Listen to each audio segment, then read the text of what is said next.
Donc bonjour à tous, bienvenue.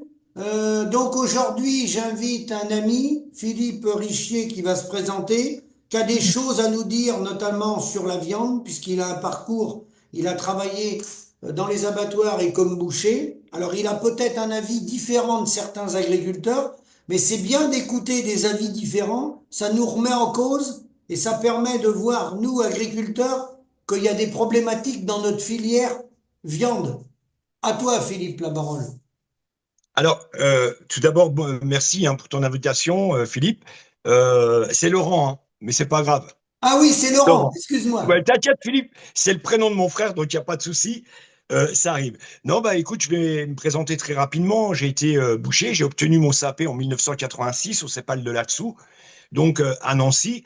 Donc j'ai vraiment connu la boucherie pure et dure, je veux dire, parce que j'ai appris le métier avec les anciens bouchers, là où c'était, on disait toujours des durs, des gens qui n'hésitaient pas à te mettre un coup de pied aux fesses quand voilà, ça n'allait pas. Et donc j'ai fait un apprentissage de 2 ans. Et après, donc, j'ai obtenu mon CAP et donc j'ai travaillé en abattoir, en dépiéçage. J'ai travaillé pour donc en abattoir à Nancy, en dépiéçage à Froid. J'ai travaillé aussi comme boucher désosseur chez Desvignes. J'ai travaillé aussi chez Berthaud. J'ai travaillé vraiment, j'ai fait pas mal de boîtes. Et après, donc, j'ai eu on va dire un trou dans ma carrière parce que j'ai fait autre chose, j'ai un parcours atypique.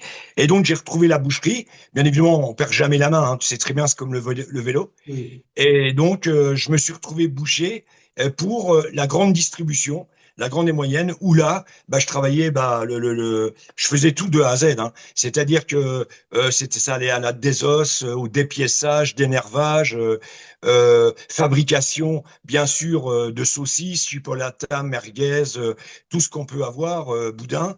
Et il y avait, et puis après, j'ai travaillé beaucoup aussi à la vente, en boucherie. Et donc, je connais le métier vraiment par cœur. Et voilà, c'est pour me présenter, mon cher Très Philippe, bien, parce très que bien, très bien. voilà, mais c'est des années de boucherie, 25 années de boucherie, ouais. D'accord. Et donc, qu'est-ce que tu peux nous dire sur le métier? Alors déjà, une petite parenthèse avant qu'on parle de la viande, ça m'intéresse de te poser des questions sur les bovins, puisque nous, on est producteurs bovins agneaux aussi, que je connais un peu, la filière mouton. Mais le métier de boucher, est-ce que je me trompe? Pendant un moment, on a pris les gens pour des cons. Boucher, c'est très dur. Les gens étaient traités comme des chiens, pas rémunérés. Est-ce qu'il est vrai qu'aujourd'hui, ils cherchent des bouchers et que les gens sont mieux rémunérés? C'est vrai ou c'est faux?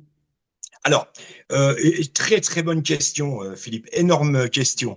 Alors, c'est ce que je disais quand j'ai écrit mon livre, hein, Viande et si vous saviez, un boucher de la grande distribution Alors, parle. viande, fais-le voir qu'on le voit bien, oui. Alors, voilà, hein, c'est ce livre-là, Viande, hein. et si vous saviez? Voilà, voilà. Alors effectivement, oui, je reviens là-dessus. Très bonne question parce que aujourd'hui, il faut savoir qu'il y a une pénurie de bouchers et que les entreprises sont même obligées de faire des appels d'offres jusqu'en Belgique pour que les bouchers reviennent travailler en France.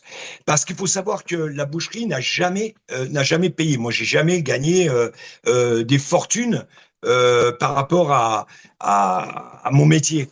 Et en fait, le truc, c'est que bah, les jeunes ont délaissé le métier là parce que c'est un métier qui payait pas, qui est très dur. Faut se lever très tôt le matin.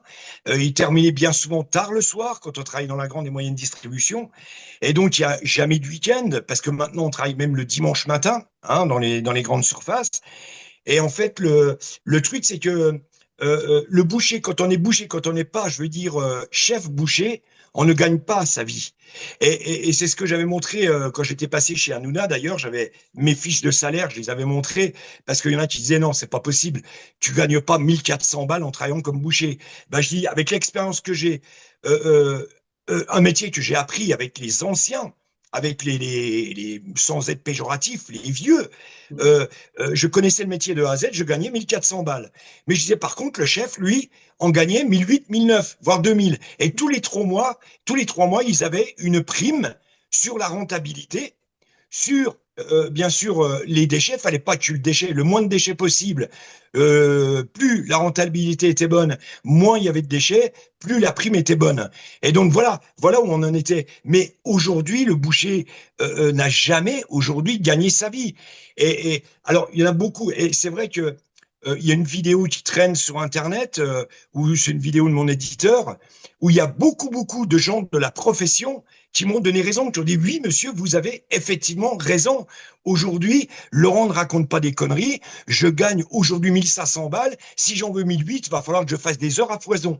Alors, Et est-ce que dans ce métier, vous êtes confronté à la théorie de Ricardo, David Ricardo, l'économiste anglais, les coûts comparatifs? Est-ce qu'ils vous font venir des travailleurs bouchers bulgares, polonais? Est-ce qu'ils font ça?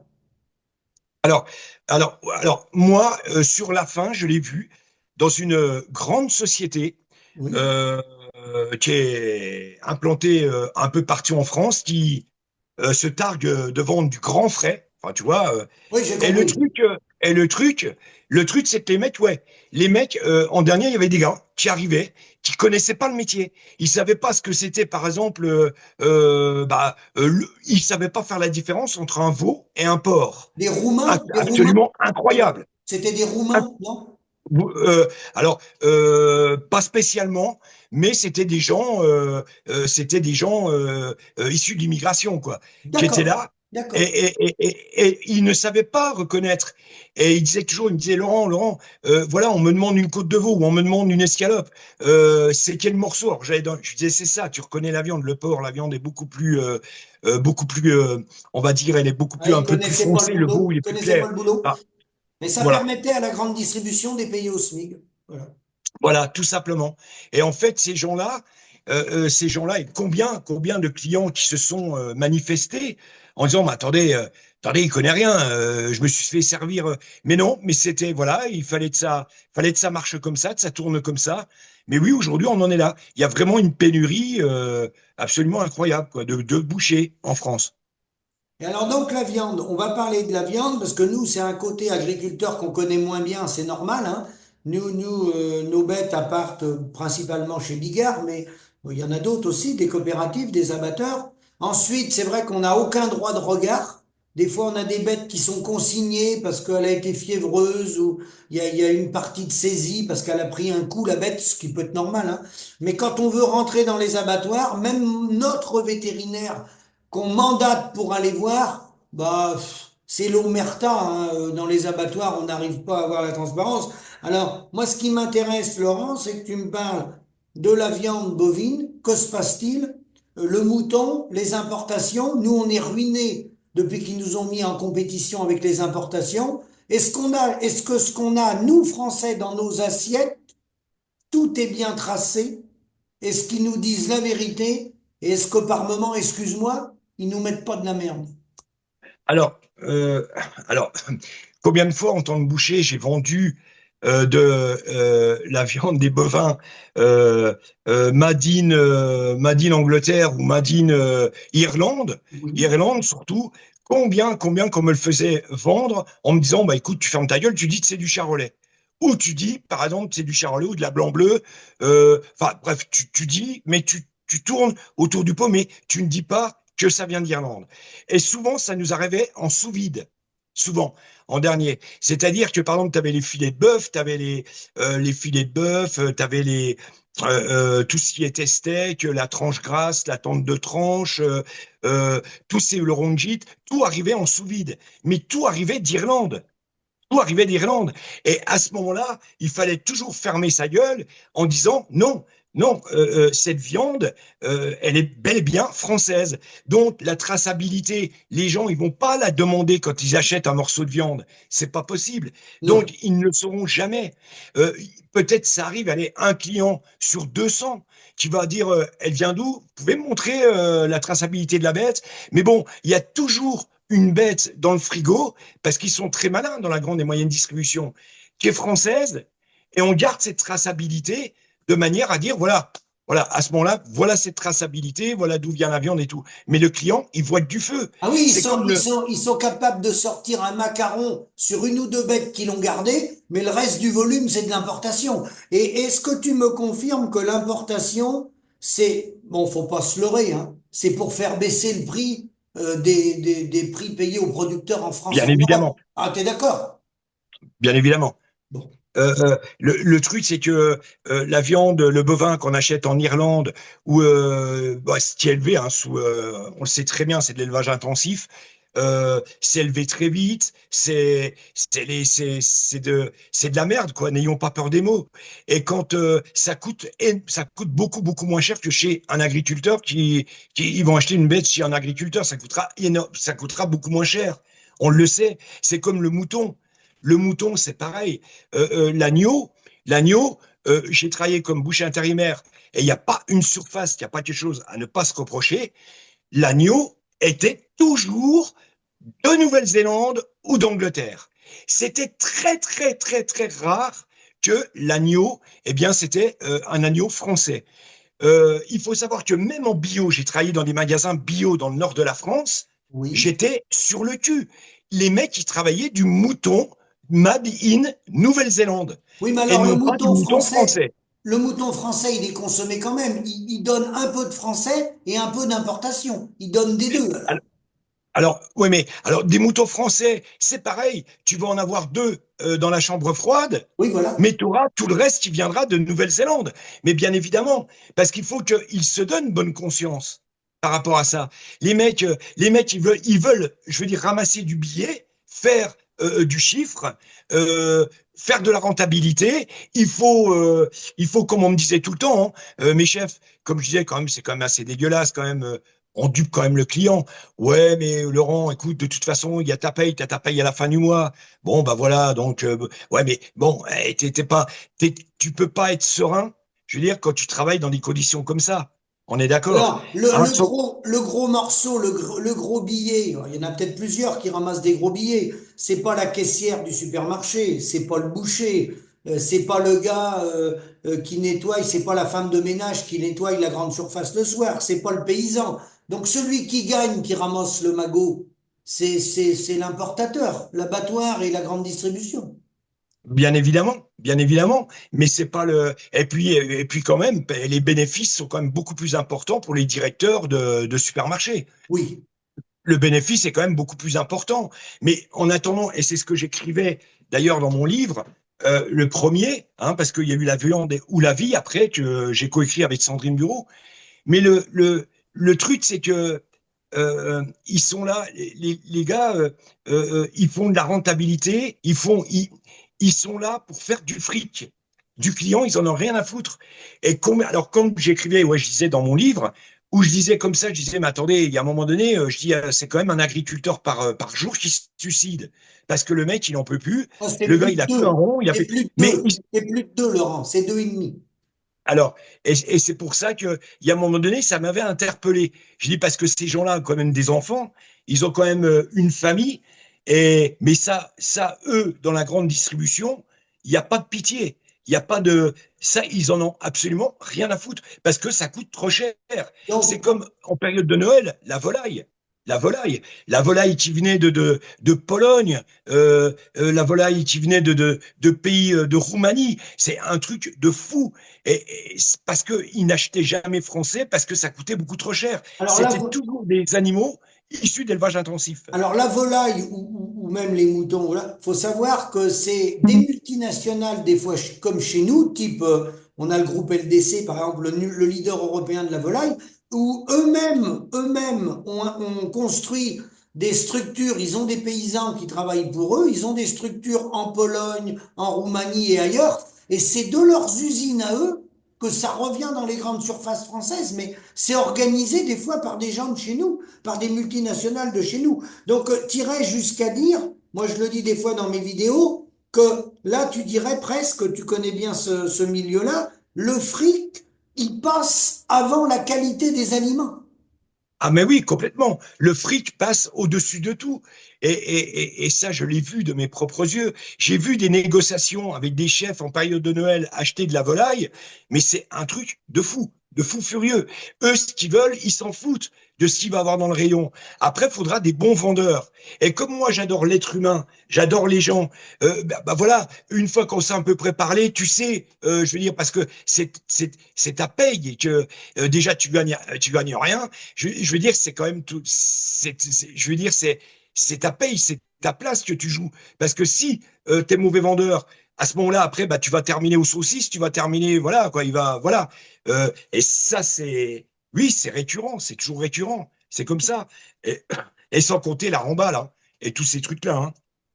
Donc là, une des solutions, suivant le choix des consommateurs, certains mangent plus de poisson, certains ne mangent plus de viande, certains en mangent un peu, d'autres pas du tout, ont arrêté.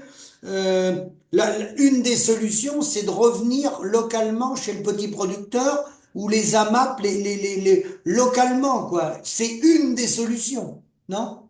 Bah, alors, comme je t'ai dit, hein, Philippe, mon cher Philippe, moi je suis végétarien parce que ce que j'ai fait, j'ai manqué de faire mourir une mère de famille quand même, hein, de la part de mes supérieurs qui m'avaient fait fabriquer des chipolatas et de la chair à saucisse avec de la viande avariée qui traînait au frigo depuis plus de 3 semaines, hein, qui Oui, est trempée dans un. tu as fait ce choix-là parce que par ton métier, l'expérience de ton métier, tu as été dégoûté. Voilà, complètement par les agissements, par tout ça. Et le truc, c'est que, et quand cette femme-là, quand le papa est venu, qui nous a dit comme ça, mais attendez, monsieur, on a acheté de la chair chez vous, des saucisses. En ce moment, ma femme est à l'hôpital, elle a l'Escherichia coli, sa vie était en danger. Tu penses bien que moi, j'ai fait un burn-out absolument terrible parce que le papa vient avec sa fille. Et après, moi, j'appelle le chef. Et le chef, très tranquillement, bah non, tout est frais chez nous, tout est bon. Non, c'est pas vrai. C'est pas vrai. Vous n'arrêtez pas de duper le client, vous n'arrêtez pas de faire de la merde. Et vous êtes en train de non seulement massacrer les humains, mais aussi les animaux. Parce que les animaux là, que vous ne payez pas cher, c'est des animaux qu'on élève en série, on fait bouffer n'importe quoi, on les surpicouse pour les maladies, pour n'importe quoi. Et à ce moment-là, voilà s'ils se retrouvent dans l'assiette des gens. Alors, c'est vrai qu'il y en a beaucoup qui disent comme ça, mais Laurent, où aller? Qu'est-ce qu'on doit faire Ah oui, aujourd'hui? voilà. Qu'est-ce qu'on doit faire?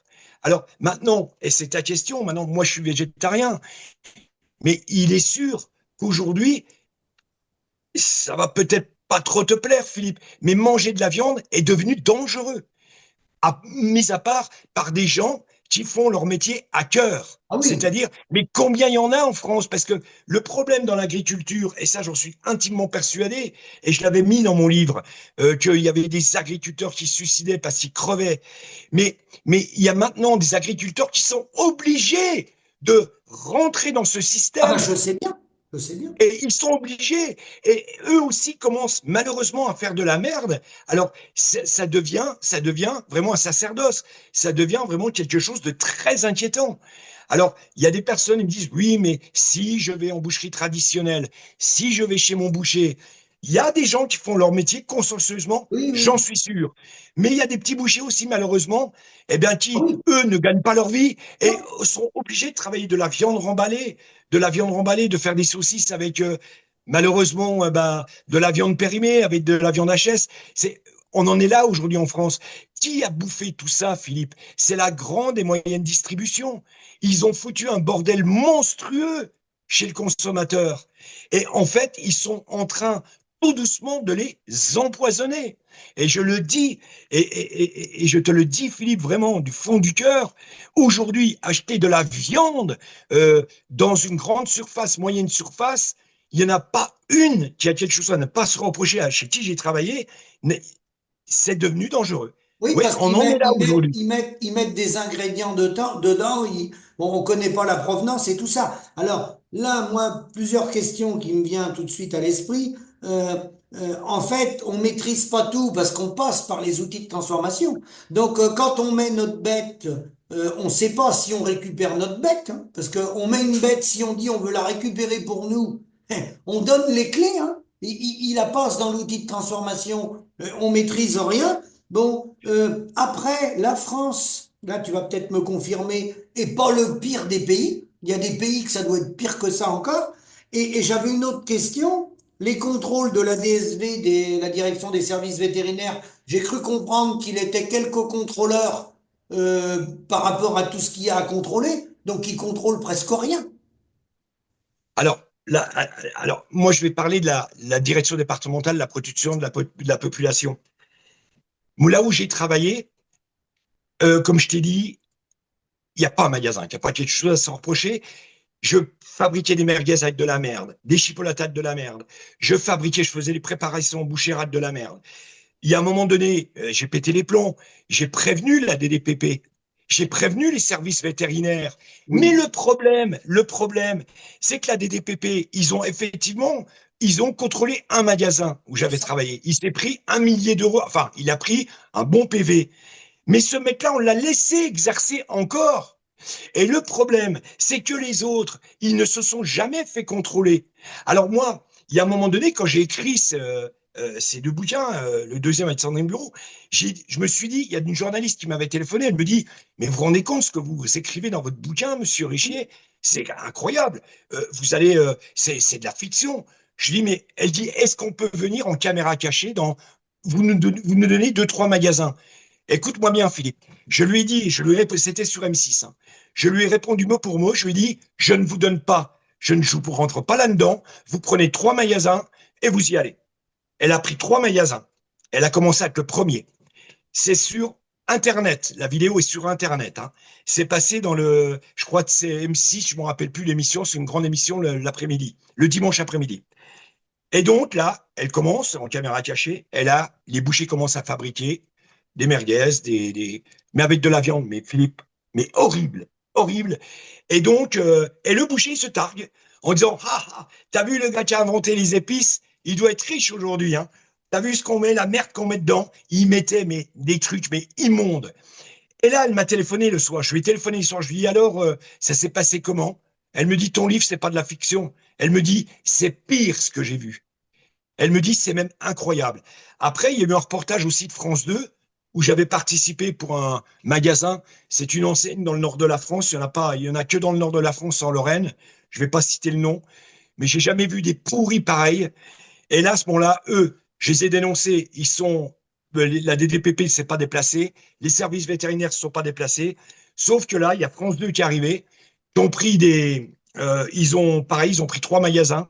Ils ont dans les trois magasins, ils ont pris un aliment pour chaque. Je m'en rappelle, c'était des pieds de porc, des merguez, et ils avaient pris des bavettes marinées. Écoute-moi bien, Philippe, ils ont emmené ça au labo à Paris, ils ont retrouvé des bactéries 1000 fois supérieures aux normes européennes. Sachant que les bavettes, non seulement les bavettes, je les marinais, surmarinais, des fois je les marinais 3 fois, Philippe. Et le problème, c'est que non seulement la viande n'était pas française, et en plus elle venait d'Irlande ou d'Allemagne, comme les onglets, parce que c'est la mode en ce moment. L'onglet, ça vient d'Allemagne, et ça ne vient pas de France. Et ça, c'est vendu.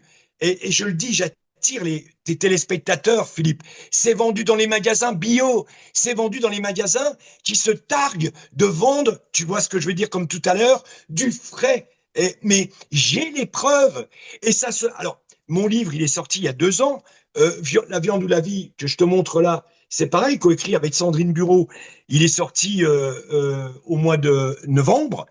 Et le truc, c'est que il y a un boucher qui m'appelle. Dernièrement, il travaille dans une grande surface. Et il me dit, écoute, mon loulou, pareil, il a mon âge, hein. Vieux boucher, tu vois. Écoute, mon loulou, tu veux quelque chose? Je vais t'envoyer des vidéos. Je dis, ah bon? Il me dit, ouais, il me dit, là, je travaille pour une énorme surface. Il me dit, alors, viande étrangère, import, import, viande importée de l'étranger. Il me dit, écoute, on m'a fait faire de la merde, des saucisses, de la remballe, des produits retirés du rayon, marinés, remis en rayon, avec une fausse traçabilité, voilà où on en est en France. Je lui ai dit, mais écoute, emmène les vidéos. J'ai vu les vidéos.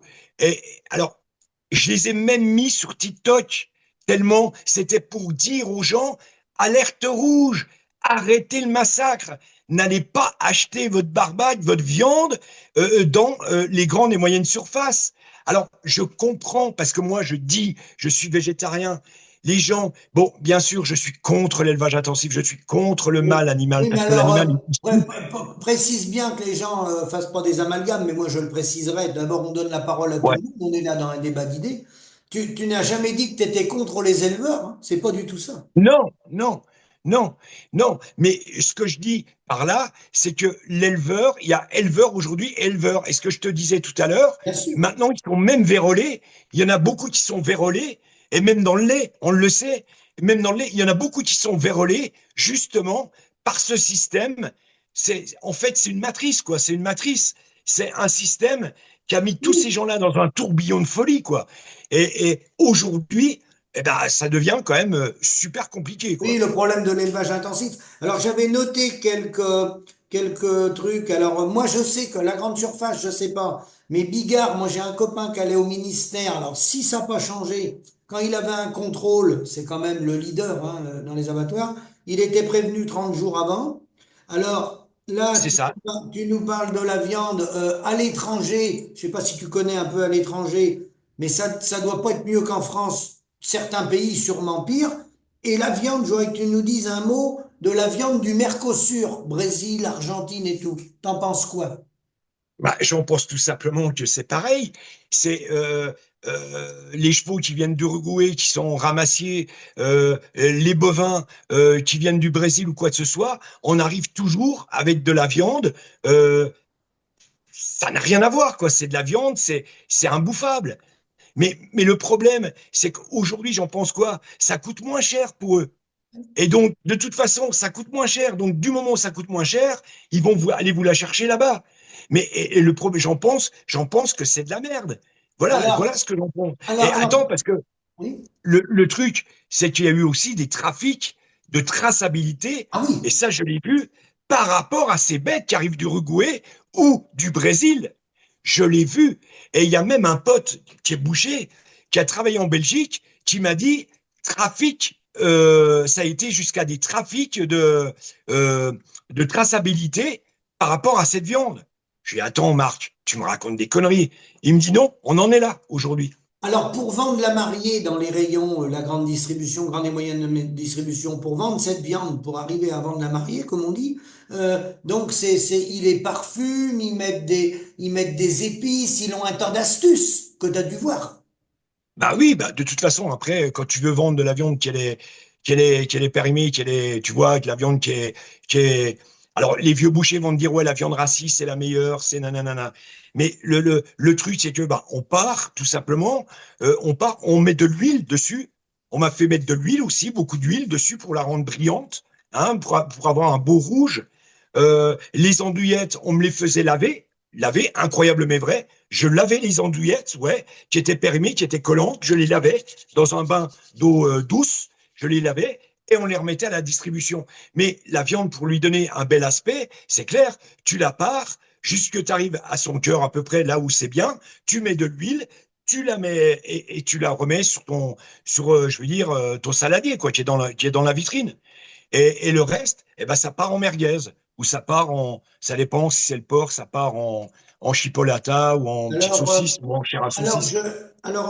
on va dire, on va recommander tes livres, là, on va bientôt arriver à la fin de l'émission, mais est-ce que tu irais jusqu'à dire que la viande était meilleure avant, 20, 30, 40 ans, et est-ce que c'est la finance, enfin pour moi c'est la finance qui a fait ça, c'est le fric, et qu'aujourd'hui, bah, pour être en sécurité, faut se rapprocher de son producteur, le petit boucher, mais dès que c'est enfin, en gros, quand c'est très industriel, il y a des risques, on va pas se mentir.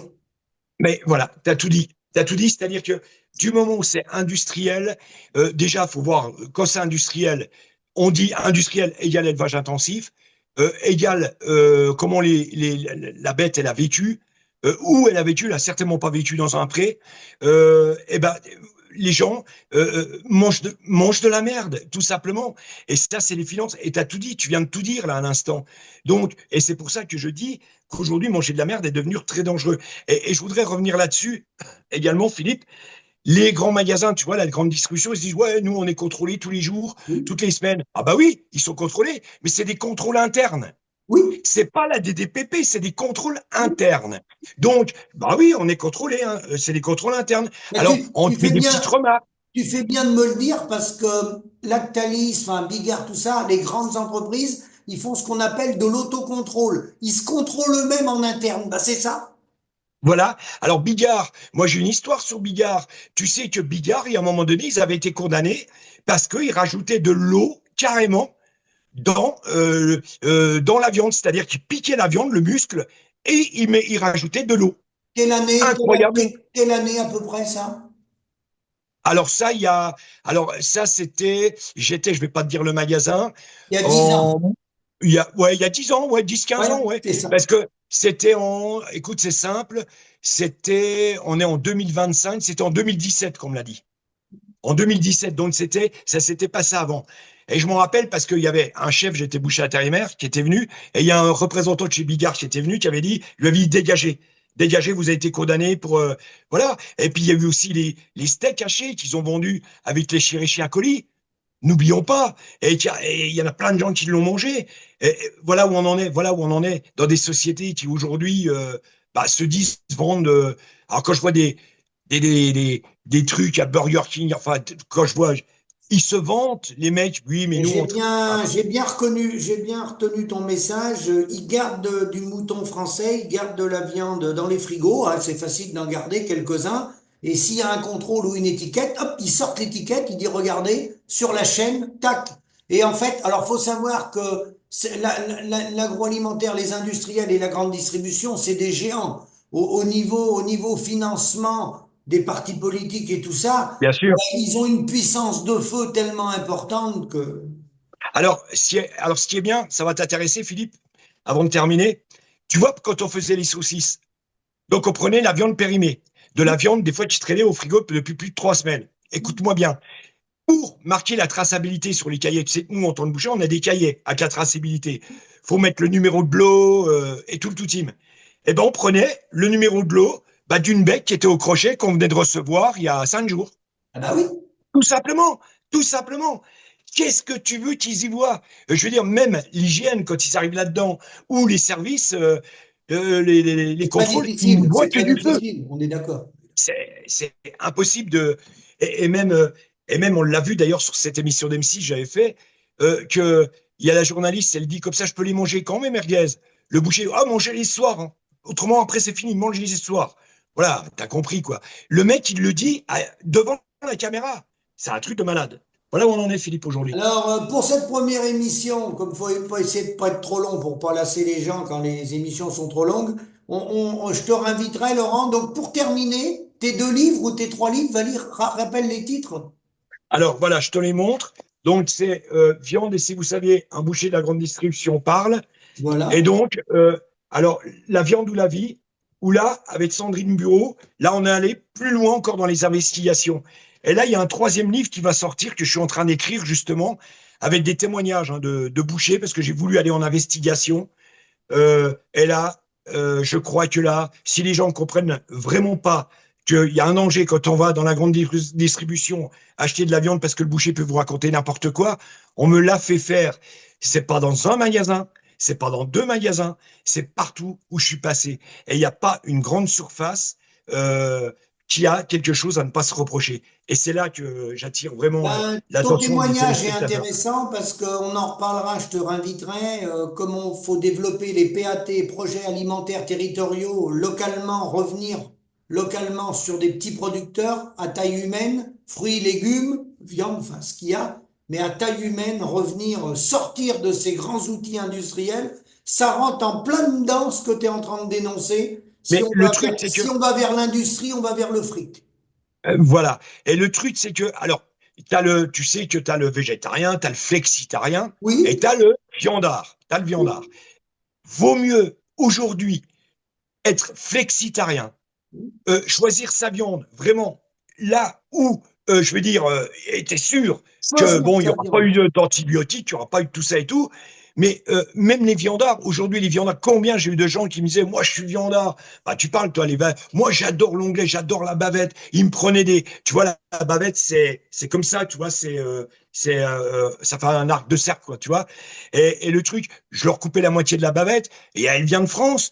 Ouais, ouais, elle vient de France, vous inquiétez pas, c'était élevé dans les prés, tout ça et tout. Mon cul, c'était pas élevé dans les prés du tout. C'était des bavettes qui venaient d'Irlande ou d'Allemagne, et les Anglais d'Allemagne, comme je t'ai dit. Alors ça, tu sais, je vais te dire, quand, ouais, effectivement, tu dis, il y a vraiment des questions à se poser, quoi. Et d'ailleurs, j'avais emmené mon dernier employeur au Prud'homme, où je te cache pas, je lui ai demandé une somme colossale parce parce qu'on m'a fait même retomber. Ils ont été contrôlés et on m'a fait retomber la faute sur moi. Enfin, ils ont voulu la faire retomber sur moi. Et je peux te dire, Philippe, que ils n'ont aucune pitié, ces gens-là. Aucune pitié. Aucune pitié. Écoute, merci Laurent pour cette première émission. Et puis, je te réinviterai parce qu'il y a plein de choses à dire, mais il faut mieux qu'on fasse des émissions plus courtes. Merci à Ouais. tous, merci à tous et à bientôt. Merci Laurent. Merci. Salut.